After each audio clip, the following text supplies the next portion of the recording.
Entrepreneurs, we have an incredible show ahead today. And if you are in or have interest in the world of tech, writing, and or music, this is the show for you. And we have an awesome spotlight story ahead to feature the Garfield Cartoonist, Jim Davis. Today, we are welcoming the co-founder and COO of Written Word Media, a media company focused on connecting readers with their next-gen read and providing the premier ad platform for authors and publishers, where it was awesome to find out they served over 35,000 authors already. So cool. And they describe it as an online matching service for authors and readers, and is nearing 10 years in business. So major congratulations due there. And obviously, if you enjoy this show, be sure to check out my YouTube series, Writing with Authors. I think you'll find a lot of value there. Maybe a sneak peek with today's guest as well. But Ferol loves tech and spent his career building it. Everything from medical stimulators, fake bodies for practicing surgery, to web and mobile-based products for musicians. He does it all, and we will discuss his experience and areas such as Photoshop, written code, managed Agile teams, tackled gnarly UX and UI issues, HR issues, crafted strategic vision, and everything in between. A real well-rounded episode for you entrepreneurs today to grow and add tools to your toolbox. I'm excited for this, Ferol. What does entrepreneurship mean to you? Yeah, well, first, thanks for having me. This is great. It's always fun to talk shop about this stuff. This is sort of what I live and breathe, so it's fun to talk about. When I think about what it means to me, it's actually pretty simple. It's freedom, right? And so for me, being free to treat your customers the way you want, treat your people the way you want, support the causes you want, wrap business around your family the way you want, not have a boss, not have people to answer to. For me, that's the driving factor is freedom to operate in the world the way you want. And there's a ton of other benefits. I'm sure we'll get into it, but if you ask for, what does it mean to me singularly, it's freedom's the word. And I agree with that, where to me, everybody defines success differently. It is being able to dictate my day, my week, my month, how I'm spending it, whether it's working the 80 hours instead of 40, or it's doing everything in between. As an entrepreneurship, we'll touch on a lot, including how most things don't go right the first time. You have to find resilience to keep going. Ferol is going to share all of that in between. This segment is sponsored by Bedrock Business Builders, a small business startup specialist. Start, build, manage. Thanks for kicking us off, and everyone listening on, welcome back to That Entrepreneur Show. I am excited to launch another episode with you today. Another experienced entrepreneur coming on the show, as I said, nearly 10 years in business. And this isn't his only entrepreneurial endeavor that he's been involved in as well. We're going to get right with it, though. To help out everyone listening on, please share what you find two of the most challenging areas of an entrepreneur to be. Yeah, I think, so first of all, just saying there's only two hard parts. There's lots of hard parts. Yes. Right. So, but I think, trying to boil it down, something that's productive, the extremes, right? So being an entrepreneur, the highs are higher, right? And the lows are really low, right? So everything is amplified. And when you're working for somebody, you're working at a company and a project goes really well, it's great. You feel good on the drive home, whatever. But when it's yours, right? When you're the entrepreneur, the highs are extremely high. And then on the flip side, when something goes wrong, the lows are even lower, right? Because it's all you, right? You're responsible for everything. So if somebody did something wrong that works for you, well, you didn't train them right? Or you didn't put them in the right seat, or you didn't do this right. And so the lows can be low. And then, my wife and I run the business together. It's a family business. So for that, it's even more amplified, right? Because if something goes wrong at work, we go home and we both had a bad day, right? So it's double whammy. But, at the same side, if something went right, man, is it good, right? And so I think the difficulty of being an entrepreneur, you got to be able to withstand, sort of have extremes tolerance, right? You got to be able to tolerate really high highs and really low lows, and not have that sort of knock you off your horse. I think the second part, and this is a lot of people say this, but it depends on what kind of business you're running, but maybe you have a patent that's valuable, or you have some equipment or real estate. But in almost every business, your key asset is people, right? And so people are messy. They have families, they've got pets, they have their own lives outside of work, and that lives are not clean, right? Like my life's a mess, your life's a mess. Like that's just the way it works. Yeah. And if you fight that, you're gonna be swimming upstream all the time, right? So you have to get in this mess of people that are working for you, and you have to make harmony out of it, and you have to make sure that it doesn't get you down, and that the people that are depending on you and that work for you, that the business that you're running and the way that you're running it supports their mess, right? And so everything that's going on for them, work is maybe for some people it's an escape, right? Maybe for some people it needs to be more involved with their family or whatever. And so as a leader and as an entrepreneur, it's your job to figure out all these messy pieces and make sure that people that are working for you, that the business works for their life. And that's it's extremely difficult, but when you get it right, it's very, very rewarding. The highs and the lows, it resonate with people that, like my family, for example, when I talk about work, because it's never just a smooth sailing.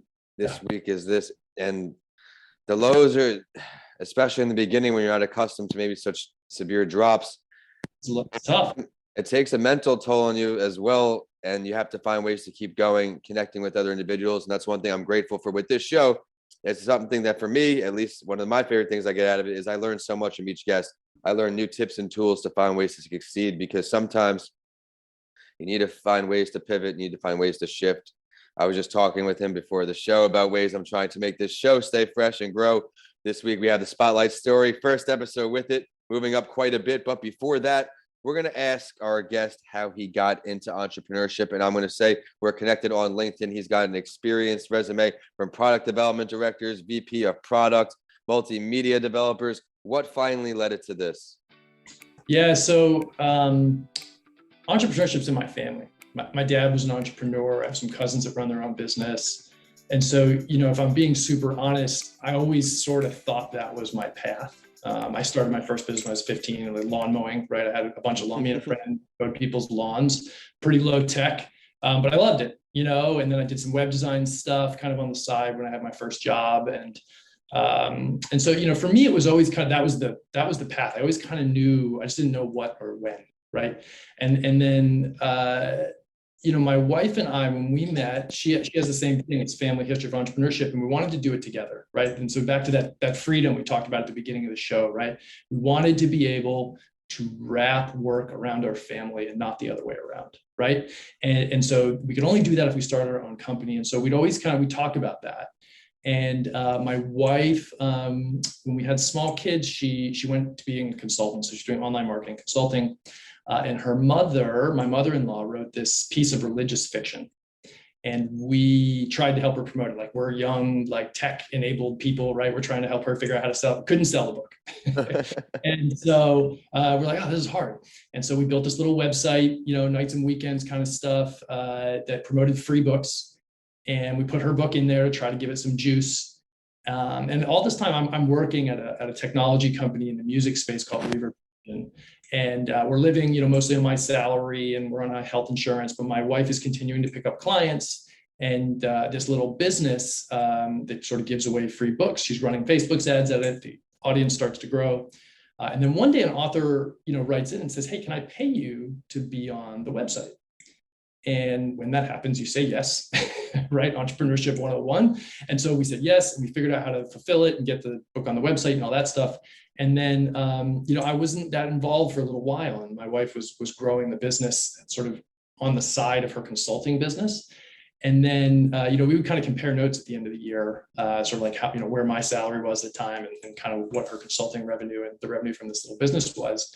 And then one year, she beats me, right? And we kind of shared this moment. We look at each other and we're like, wow, this is a thing.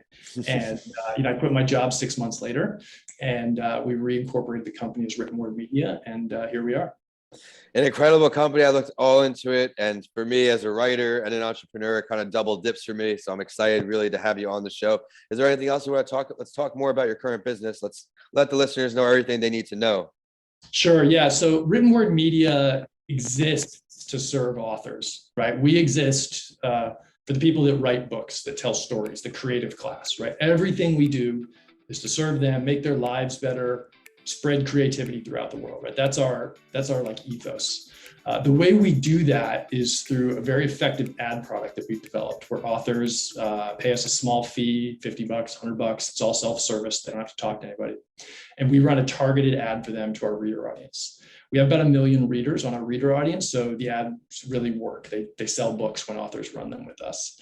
And we built some proprietary technology that handles targeting. So when if you're a writer who's writing a mystery book, and you run an ad with us, your book will go only to people who like mystery and who read them in the format that you want. So a lot of people read on their Kindle. So if you like horror and you only read on your Kindle, as a reader, you'll only get horror books that are available on Amazon, right?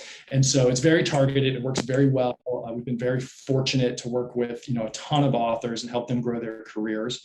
And that's how the business works. And it's grown a lot over the last probably 3 or 4 years, especially. Well, I'm excited to chat with you after the show, find out how I can start trying your service out. I think I'd have a lot of value, a lot of success with it, judging by what you said and what I've looked into. So thank you for solidifying that. And now we're going to jump right into this spotlight story. And then after, of course, we're going to learn his greatest lesson learned and which entrepreneur he would sit down with to pick their brain. And as we have someone in the writing world today on the show, I think it's a great show to introduce the journey of Jim Davis, who many recognize as the Garfield Cartoonist. And this is an article from the LA Times talking about how the Garfield creator draws on experience in managing the Fat Cats empire. And certainly an empire. Show's been going on for years, reruns, you name it. And this is written in 2001, so a little past dated, but the story is the same. Keeping a 23-year-old comic strip fresh is a considerable challenge. But Jim Davis, the creator, says he and his fat cat have a strategy for success. Davis, 55 at the time of this article, believes that innovation, hard work, and savvy decision-making are key to assuring that Garfield will be around for many years. He continually searches for ways to improve his strip and maintains a disciplined work schedule to assure that the crisis du jour and product is properly handled. It feels as if I'm just getting started, he said. I want to make the gags fresh and even sharper. There is always something to shoot, and I agree with that very much. There's always a new goal. Everything I accomplish, every book or podcast or whatever, you name it, it always just unlocks a new door, as I say. Davis is not just a comic strip creator, but also the head of Paws Inc., which employs more than 60 people near Muncie, Indianapolis. A self-proclaimed chronic doodler, Davis first turned to cartooning when, as a child, he was bedridden with severe asthma. He said the pastime helped him through hours of solitude. What are your takeaways here? Yeah, so when I read the article before the show, I was fascinated, right? I mean, you don't Garfield, you don't think of it, right? When you read the comic, you're like, oh, this is funny, this is cute, like, but the grit and the work that went into creating it and keeping it relevant, I thought was really interesting. I think the thing that struck me the most was iteration, right? He talks about that a few places in the article where, it's not that he just goes into a room and a perfect strip comes out. Like he works on it. He reads constantly, right? He's always thinking about ways to make it better. And I think that's so valuable for any entrepreneur, especially in the creative space, or really even anybody trying to get into the creative space, because there's this misconception that creativity kind of just happens, right? Like, oh, if you're a creative person, you just sit down and bang, something comes out. And like, that's not true at all, right? It's hard work. And I think the article really reflected how hard it was and how dedicated he is to his craft. And I thought it was just extremely impressive. Yeah, I love the article for those reasons. And he just explains like the brand can't stay the same. You have to find ways to keep growing, and such an inspiring story because of the longevity of it. Think of things like The Simpsons, Garfield. It's been around for so long. TV shows, comics. I think there's even a movie about Garfield for kids. So it's inspiration to keep going. You never know what the chapter is going to be in your journey. But now we're going back to Vernon here. Mr. Vernon, what is one of your greatest lessons learned in entrepreneurship? Yeah, so I think any great entrepreneur would say they've learned a lot, right? Because if you don't learn, then it's hard to stay in this business. And so there's a lot of lessons to choose from here. So just picking one, I think, is tough. But I think that maybe the biggest one, maybe there's some recency bias here, but it's hard, right? Every day is hard. And I think, entrepreneurs were mostly goal-oriented people, right? So we're always charging towards the next milestone. And we tend to overweight what happens when we hit it, right? So like that first $1 million in revenue, right? If we could just get there, then everything will kind of smooth out, right? That key hire, if we can just fill this position, or if we can just launch that product, then X, Y, Z, right? And it's a total fallacy. There's more hard with each success. So every time you hit one of those milestones, there's new hard. It's different hard. It might be a hard that you choose or you want, but it's still there, right? And if you fight against that, it's gonna feel demoralizing, right? Because you're going to be waiting for something that's never going to happen. And so what you have to do is you have to, at least, what I've learned and what works for me is you make peace with the hard, right? You understand it. You don't fight it. And so, give you an example for me, it's like, I'm not necessarily a morning person, but, I'm raising a small family and I'm running a business, and like, I don't have time to work out during the day, right? And if I keep waiting, like, if we just do this, then I'll have time. Right? If we just, then I won't be so tired. And it just doesn't happen. So, so it's hard. So I have to get up at 5:30 in the morning, and I go and I work out and I listen to podcasts, right? Like this one. And that's my time. And I've made peace with it. And it's a peaceful, quiet time. And now I look forward to it. Right. And so you have to build these things into your life, assuming it's going to be hard. And you can't be waiting for that next vacation or waiting for that next business milestone, because the hard's always waiting for you when you get back. And there's a quote, I think, from this old movie, and I try not to do sports analogies, but it is a sports movie. Oh, please bring them on. Yeah, absolutely. It's a football movie. I can't remember the name of it, but anyway, he says the hard is good. The hard makes it good, right? That's why he's talking about football. And so he's like, oh, it's so hard. I don't want to do, like, the hard makes it good. And you have to believe that, right? And you have to like it. And you have to be like, geez, I have no idea how I'm going to do this today, right? Like, or I have no idea how we're going to do that 2 weeks from now, but I know we can, right? And you have to not only get yourself there, but then you've got to get your whole team there. And it's fun and it's super hard, but like, you got to get a kick out of it, and it can't be scary. And I think that's probably the thing I've learned that's made both the journey and the success a little bit easier, is not waiting for it to be easy, right? Just accepting that it's going to be hard. I appreciate such a thorough answer, and there's no perfect time. You hear that all the time, and it's really true. I can't even believe how far this show has progressed. I think the first episode was November 2019, and then now here we are, fast forward to grabbing incredible entrepreneurs still. So hopefully I can keep it going much longer. And my main goal for the show left is to interview a founder in all 50 states. Oh, that's cool. Obviously, being from New York and living in Florida for 10 years or so, those were my big markets in the big states like Texas. Then grabbing other states, North Carolina.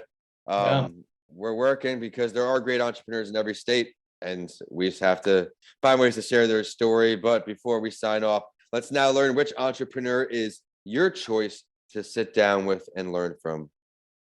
Yeah, so this is a tough one, right? So the honest answer is my father, right? He was a mentor of mine, entrepreneur. He ran a hotel business. He's no longer with us. So if I could sit down with him, that would obviously be first, but I don't think that's not the thrust of the question. It's like, let's find something that everybody knows. That could be definitely the answer for sure, but who else you got? But I think, we exist as a company, and really what I've done with my career is supporting creativity, right? And that's something that I find just incredibly interesting and inspiring. And so you think about who are these real innovators in creativity and business and technology, and, all deeply flawed human beings, right? But brilliant minds. And I think it's Walt Disney for me. I think that the vision he had for creating, animated stories, building a theme park, weaving it all together, the empire that he created, just fascinating. I think having a conversation with him would be really a treat. They have their own zip code out in Disney, which is even crazier. Let's delve deeper. Where would this interview go down if you had the ability to choose the place? Yeah, so I think, your options are like, you can do it in the park, right? You could do it like at a Hollywood premiere for a movie. But I think for me, the most interesting place would be that writer's room, right? Where the animators and the writers are collaborating, trying to figure out what's next. Sitting down, having a coffee with Walt back there. I think that would be pretty cool. Love it. Now tell everybody where they can find you, find your company, all things Ferol. Yes, to learn more about written word media and everything books and promoting books, you go to writtenwordmedia.com. And that's our website for the business. For me, it's linkedin.com/in/Ferol. And I try to funnel all of my social channels to the LinkedIn page. Thank you for sharing that. Everyone, be sure to check out all his great content. Thank you so much for what you brought to the show today. I had a great time learning all about your company and all things in your entrepreneurial journey. I am at Vincent A. Lancy on YouTube and all social media, and my website is vincentalancy.com. You can learn more about the show at That Entrepreneur Show on all social media, although I am trying to condense it. I think I haven't decided yet if we're going to one page, but we'll see. Thank you for tuning in to another show, and we will see you again next Friday on That Entrepreneur Show. Talk soon, Ferol. Thank you. All right. Thanks a lot. Appreciate it.